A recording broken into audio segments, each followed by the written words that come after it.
ভৌতবিজ্ঞানকে যারা অত্যন্ত ভয় পায় তাদের জন্য আমাদের যে সেন্টার রয়েছে, আমাদের যে কোচিং সেন্টার রয়েছে, সেখানে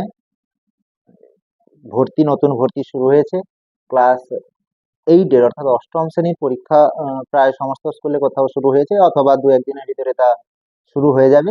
তো অষ্টম শ্রেণী শেষের পরে তোমরা অবশ্যই খোঁজাখুঁজি চেষ্টা করো যে নবম শ্রেণী থেকে যেভাবে ভৌতবিজ্ঞানটা কিভাবে শেখা যায়।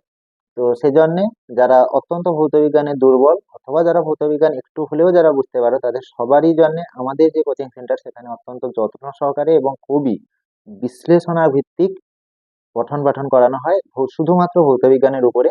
তাই যারা অষ্টম শ্রেণী থেকে নবম শ্রেণীতে যারা নতুন উঠছো, নতুন যারা ছাত্রছাত্রী ভৌতবিজ্ঞান তোমরা খুঁজছো, তাদের জন্য আমাদের সাথে অবশ্যই যোগাযোগ করার কথা বলা হচ্ছে।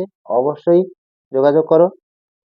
নবম শ্রেণী থেকে ভৌতবিজ্ঞান একদম 12 শ্রেণী পর্যন্ত ফিজিক্স পড়ানো হয়। 9, 10 অর্থাৎ নবম দশম শ্রেণীর ভৌতবিজ্ঞান এবং একাদশ দ্বাদশ শ্রেণীর ফিজিক্স পড়ানো হয়। তো সেক্ষেত্রে তোমরা যারা নতুন নবম শ্রেণীতে উঠবে, তাদের জন্য অত্যন্ত গুরুত্বপূর্ণ ক্লাস আমাদের এখানে করানো হয়। অত্যন্ত বিশ্লেষণা ভিত্তিক একদম খুঁটিনাটি তথ্য বিশ্লেষণ করে ভৌতবিজ্ঞানকে সহজ ভাষায় এবং খুবই সুন্দর করে উপস্থাপন করা হয়। তাই তোমরা যারা নতুন নবম শ্রেণীতে উঠছো, তাদের জন্য আমাদের কোচিং সেন্টারে যোগাযোগ করার কথা বলা হচ্ছে। তাই তোমরা বেশি দেরি না করে, আমাদের ডিসেম্বর মাসেই নবম শ্রেণীর ক্লাসটা শুরু হয়।